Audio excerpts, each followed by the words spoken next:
Welcome to the Saxo Market Call. Before we get started, it's important we emphasize that the views and opinions expressed in this podcast are those of the host and guests and do not constitute investment advice or recommendations. All information provided is for educational and entertainment purposes only. Hello, everyone. It is Tuesday, 7th of October, 2025, and we have the bubble markets in very bubbly mood indeed. We have, of course, new highs in the U.S. major indices.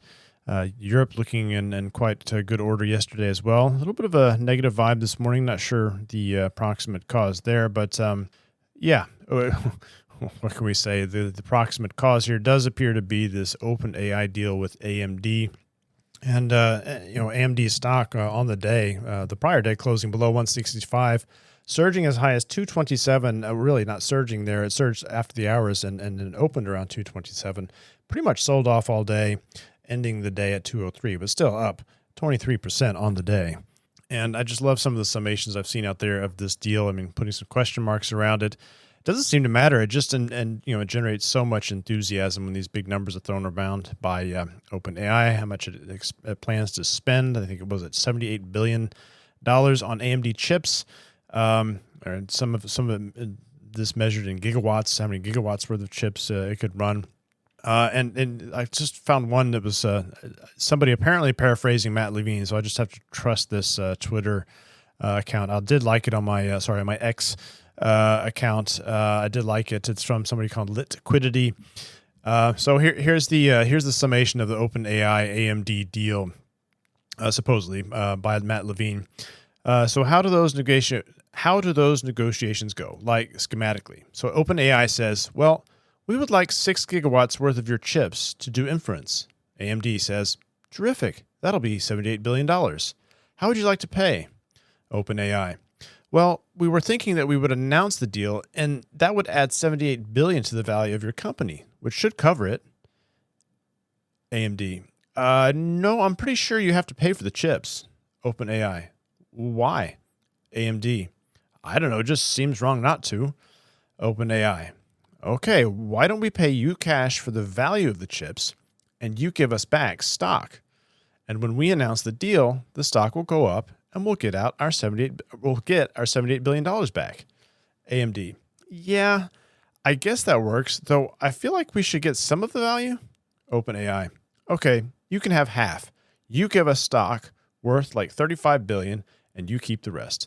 So again, this smacks of vendor financing, and the whole network. A bit different from the NVIDIA deal because NVIDIA is investing in the company that then buys its chips. This is a little bit the other way around, but it certainly adds to the hype. And some are saying and observing that OpenAI is sort of rapidly becoming the sort of linchpin of the whole AI space. So if this thing, when and if it ever falters, is going to bring a lot of other large market cap companies down with it.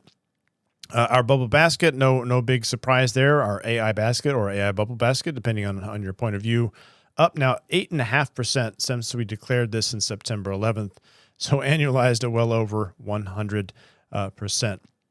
One small negative point was AppLovin, an app company very much linked with a lot of the AI hype out there.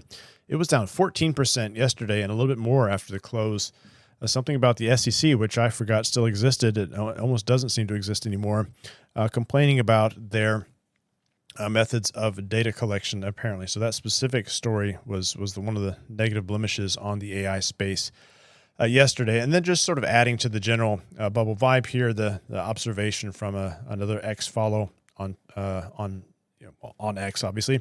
The one I mentioned yesterday in yesterday's podcast with discussions of the very interesting and odd signs that there's a quant quiver going on. So quality stocks doing very, very poorly relative to poor quality stocks, which are doing very, very well, suggesting some of these crowded positions out there are getting squeezed badly.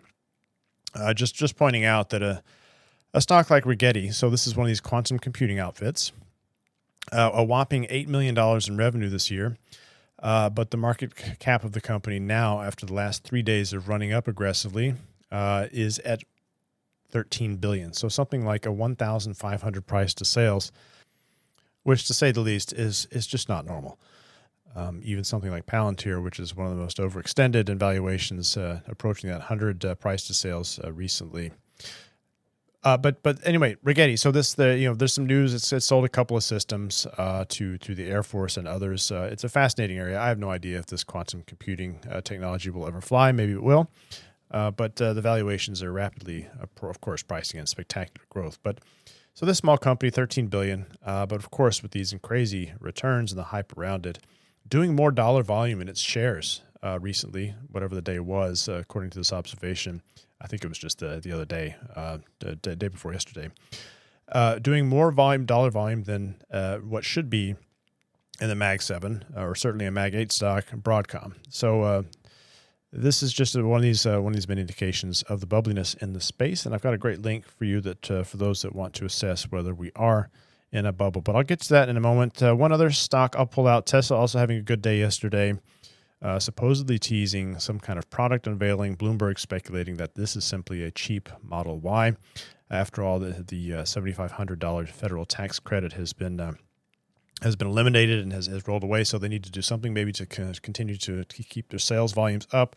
Others are speculating it could be something more interesting, maybe, who knows, a Roadster that was announced way back but has never seen the light of day, etc. So follow that one as well today. Apparently some announcement forthcoming from Tesla. All right, now rolling over to the geopolitical front, there's just such a drumbeat of interesting developments to follow. One of them maybe not so interesting because there's probably nothing going to happen with this, but European Commission President von der Leyen, supposedly her state is being threatened by a number of confidence votes, but the word is that she is expected to survive these for now. Somebody who may not survive, far more interesting, could be Macron, who I'm wondering, and I think it's an open question now increasingly, is whether his presidency is entering its final days and he'll have to call this snap election. We saw after the resignation of Le Cornu, the latest prime minister who barely lasted, never really got off the ground, the French-German yield spreads at 10 years were out to their widest levels since the Eurozone sovereign debt crisis at 89 basis points yesterday. Closed a bit lower. They've re-widened a little bit, but certainly one of these indicators we need to track here as the French political chaos rolls on. Elsewhere, I've just been reading some interesting notes about Argentina. That this sort of it's not just about MAGA and Trump playing favoritism with Milei because he's of the same political stripes, or they have a bromance or whatever. There's a very serious geopolitical angle here around energy production in Argentina because they have some of the most interesting and highest potential shale resources. And who's the world experts in shale? That's going to be U.S. oil companies. So some potential for expansion there, as well as prying Argentina off of its standing debt arrangement with standing credit arrangement with China. So that's there's some more bulky reasons behind that. We have Lula Trump supposedly set for a call today. Lula, the president of Brazil. Trump, if you recall, has that 40% tariff on Brazil. Are they going to be able to pry Brazil away from some of its reliance and integration, not integration, but economic integration to a degree, or economic reliance, certainly, with China? I remember back in the some years ago when they were talking about what economies are most exposed to China globally, and ironically, some of the Southeast Asian names were not at the very top of the list. It was, in fact, Brazil with all the soybean exports, iron ore exports, etc. And then there was a news item, very curious. China, announcing that it is halting exports of some of its precision manufacturing or precision machinery, I guess, machines, obviously for potentially military applications. So those no longer going to Russia. This was, maybe just indicating it doesn't want to be seen as being too closely aligned with Russia's war effort.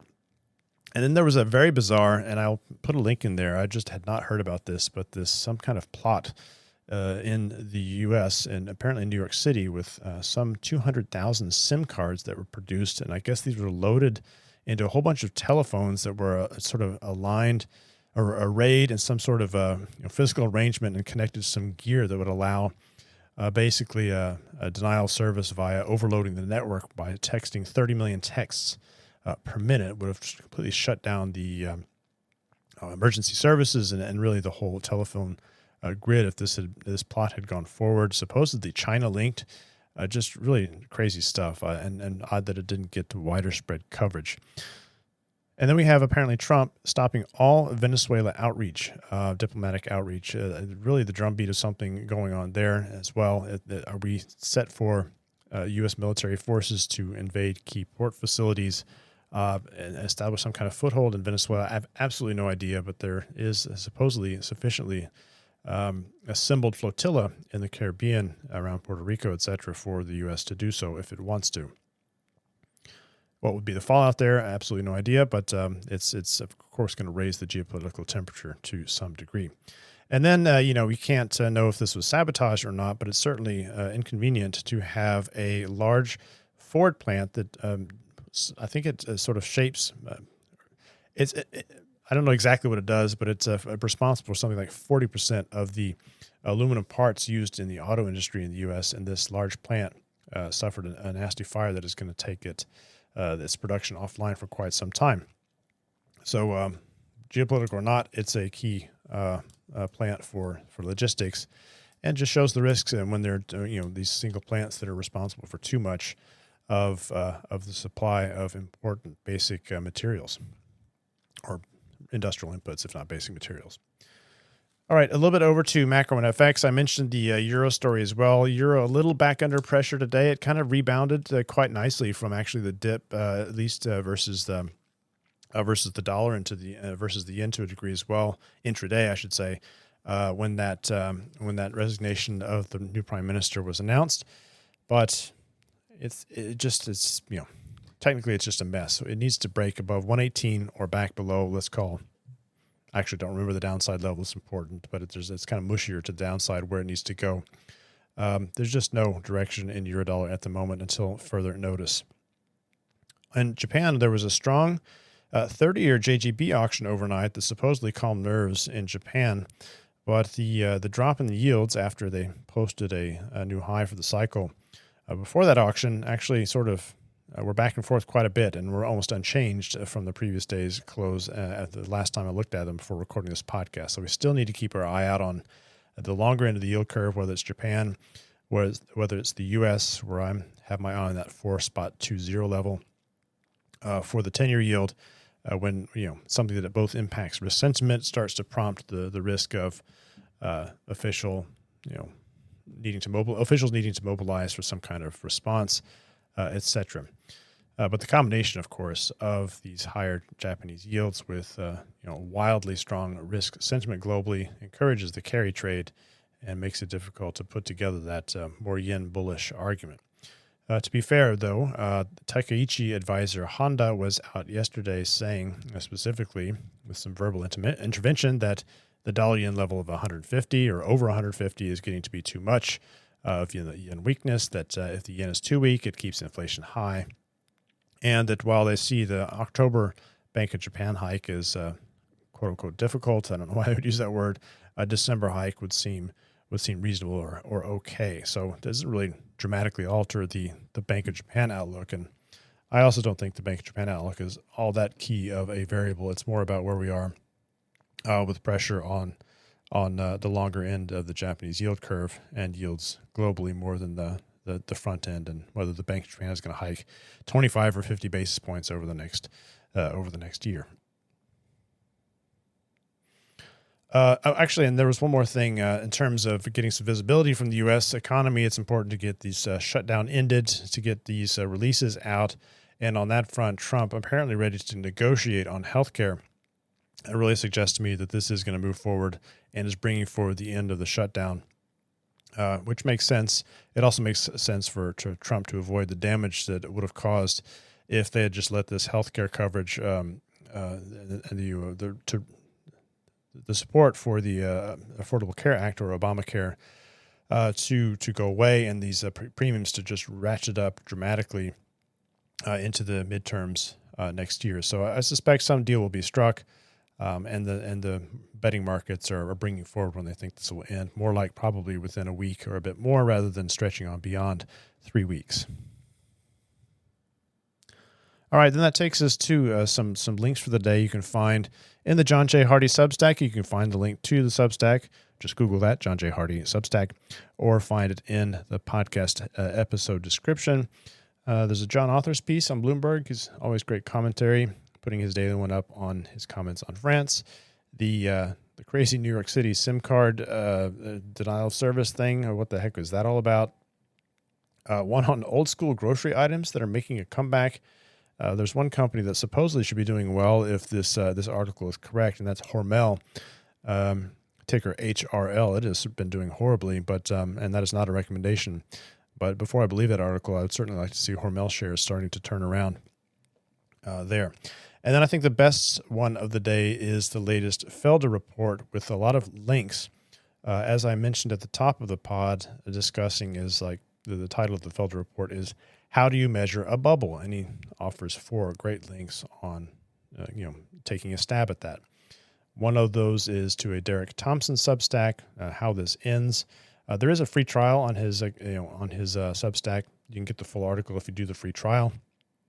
Somebody, looking at the misallocation of investment according to this Wixel measure, which is basically how long you are sustaining policy rates that are below what they should be relative to yields on, I think it's corporate debt, suggesting that the overall bubble here is something like 17 times the dot-com bubble.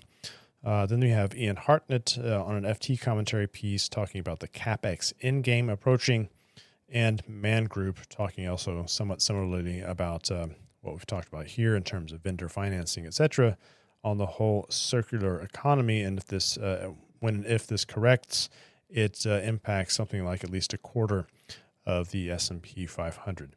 So some good reading from the links that Felder provides to not only whether this is a bubble, but even some specifics on why and what would happen if it were to unwind, and even an attempt at how it ends apparently in one of those links. For now, the money wants to party like it's late 2021, as I've indicated. We know how that one ended. Will this one end in the same way, or will it end a bit more spectacularly? Hard to know just yet. Timing is always impossible with these bubbles. For now, we'll just take it one day at a time, and we'll be back soon with the next Saxo Market Call.